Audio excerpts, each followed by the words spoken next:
Okay. Hey guys, it's Danny the Medic. Welcome to the channel. Now today I'm here. Oh, should I say your real name? Sure, no problem. Are you sure? Because Yeah. MSC maybe they hunt you down. Hey guys, it's Danny the Medic. Welcome to the channel. So today I'm here on the MSC Meraviglia, and it's almost the end of the cruise. So here are some opinions over here. I got Kenneth. He's also a viewer, and he happens to be on the cruise. He's a veteran cruiser, more than 30 something cruises. So, he got opinion for you. Yep. All right. Yep. So, what do you think of the cruise so far? Well, first of all, we saw your video on the escape, and then you mentioned this cruise. That's why we booked, so we can meet Dan the legend, the Medic. Okay, yeah. I mean, the cruise itself. This is gonna be my own opinion, right?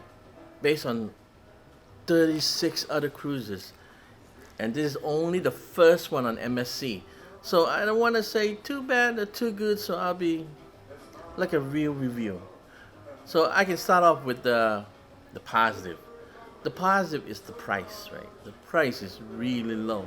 I mean, for this cruise alone, under 800 for two people for interior for 9 days cruise. That is pretty good price. The other thing is the crew. The crew themselves has been very professional. It's on par with all other cruises, but they even better on this cruise. And a lot of people mention that MSC has a lot of bad shows, and that's true. But the production shows are very good actually. It's the show that they put in to fill up the time. So the magician, the comedian, the juggler, all pretty bad. All pretty bad. So that part is true. And I mean that's mostly all I have of the positive. For the part that's affecting me the most is sleep. Okay? When I go on a cruise, I want to be well rested so I can enjoy the entire cruise. But this cruise line's bed is very small. They gave me like a combined bed together would be a queen, right? You spread them apart. It's 76 by 30, so it's very small. All other cruise line gives me twin, which is 76 by 38, right? That 8 inch is very important. And when you put the two twin together, you get a king size. But here, you do not get it. You know, sometimes half of my leg is on the floor at night. So we split the bed just so I can put some of the wooden shelves between us so that I have arm space. So I can hang my arm off it instead of just hanging right down on the bed. So that's part. For me, the food is not good. This I have to agree with all the other YouTuber. You know, it's just the food is bland, not much flavor, and the buffet.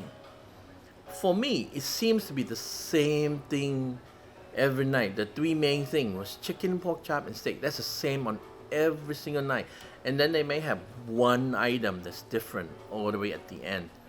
But I just can't do it because when you go to other cruise line, you know, Royal, NCL, Carnival, they all have themed nights in the buffet.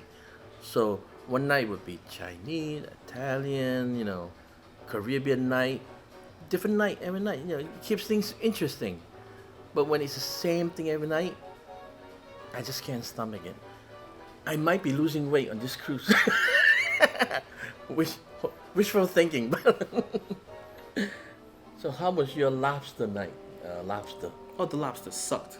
Yes. It sucked. Our lobster was so dry, it tasted or felt like steamed chicken. That's how bad it was. Yeah, my lobster tasted like something between sea bass and halibut. I bit into it and said, "This does not taste like lobster. It tastes like fish." Yep.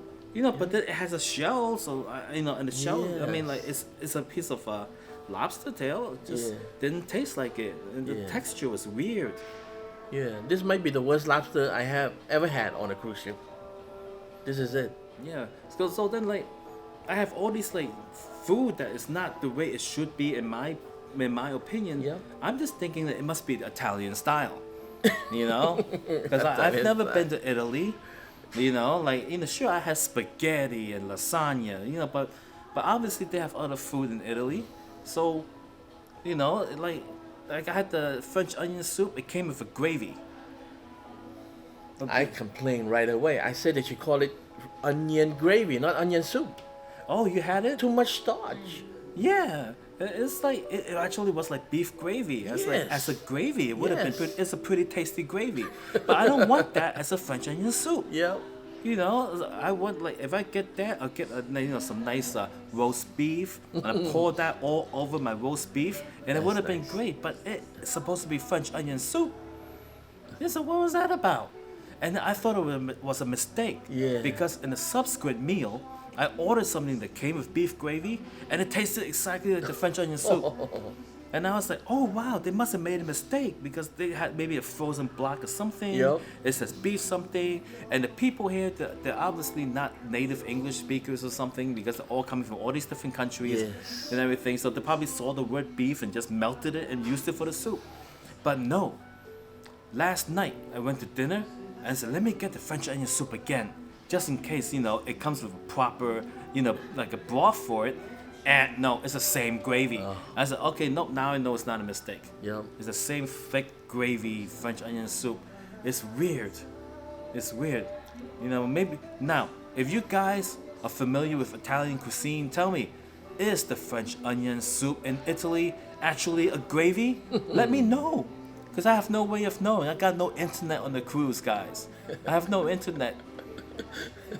Oh, and also in the dining room, we like to ask for a table for two, okay? And we have always gotten it in all other cruises. And we also asked when we first got on this ship, we wanted a table for two. They say no problem. They gave us a table for two. When we got to the table for two, it was 6 seat together, but like 4-inch apart. That's the table for two. 6 people in a 6-seated configuration, but the table will move apart 4 inches, and that's the table for two. Oh, so you did get a table for two, but the tables are put really close together. And what made it a table by ourselves is a glass with a flower. That made it your own table. So there's 3 glass on each table to make it a table of your own. So it wasn't your own table. No, it's a table for 6. That's another part where they cost cutting or the nickel and dime you. Let's say you bought a drink package. You can't use it at the best place to use, which is the theater. They don't let you drink in the theater. They don't let you drink in the hot tub. They don't let you drink in the pool. And you just think about it, right? In the theater, when they don't let you drink, you're wasting your drink package, right? They don't have to hire people to serve you the drink. And they don't have people to clean up after you drink. So that's 3 pluses for them right there. It's the only cruise line they don't let you drink. This is the only cruise I don't let you drink in the theater. How can that be? In the pool. Maybe it's the Italian way. Maybe in Italy, when you go to the movie theater, they got no popcorn, they got no soda, Yeah. Maybe that's how they do it in Italy. You think so? I don't know. I've never been to an Italian movie theater. Is it? I don't know. I don't know. I think it's just cost cutting. And then the onboard entertainment, it's nothing to keep your interest. Like they would have a comedian in the main show, but on other cruise line they would have a place just for the comedian. Every night you go and just have fun. They wouldn't put it in the main show. So it's not much to keep your interest at night. Unless we're in the casino, there's really nothing to do around, around the ship. So the dome show, okay, the Meraviglia, the main feature of this cruise ship is the dome. When you walk into the promenade, I was expecting a lot. I was expecting beautiful scenery, amazing sound. But so far, all I saw is, even though they listed at 5 minutes, from the start to them showing something and then finishing, it's only like 1.5 minutes. of some graphics that is not even so amazing. So, yeah, I mean that's basically my review for this MSC cruise. Our first, hopefully not last, but most likely will be our last MSC cruise. So when you mentioned that it is so cheap, $800 for two people, right? Yep. Why is it so cheap? Because they are trying to gain ground in the American market. So they have been around since the 60s and 70s in Europe. They want to get the business in America, so they lowballing the price. But then once you get on, they nickel and dime you for everything, you know. Like if you want a second entree in a main dining room, $5. $5, guys. If you want room service, $3.50. Oh, $3.50. You know, they just charge you for a little thing, and because the internet, right? They force you to buy each device a plan, so they do not let you log in, log out like other cruise line. You know, in other cruise line, like you can log in on your phone, and then if you need to transfer video, you can log in on your computer and let that transfer up. But here, one device, that's it. You are logged in, you did your phone, your computer's dead unless you buy more plans. That's the big one there. Yeah. So out of your 36 plus cruises, like, there's not more than 36 cruise lines, right? Is there? No. So mostly we've been on the three major ones. So we actually we're on the high level at the Carnival, NCL, and Royal Caribbean, and we've been on Holland America twice, and then this. So mostly on the three major brands. Yeah. So for people who've never been on a cruise before, what would you recommend they go on? I guess it all depends on the age you are, what you're looking to. Like if you want to have a party atmosphere, lively all the time, that would be Carnival. If you want a little calmer, you know, for kid but adult too, that would be Royal. And then NCL is like mostly calmer people, but more expensive though, NCL. So just go with Carnival in the beginning, maybe. Just see all the rowdy people, and then you can adjust later, calming it down, like Royal and that. But if you want to go to a really calm, that would be Holland America. So all the drunk college girls will be on the Carnival, right? Yes. All right, guys. In March, I'll be on a Carnival cruise. That's right, guys. In March, I'll put the dates in the pinned comment below, because I don't have it with me, because I can't look it up because I got no internet.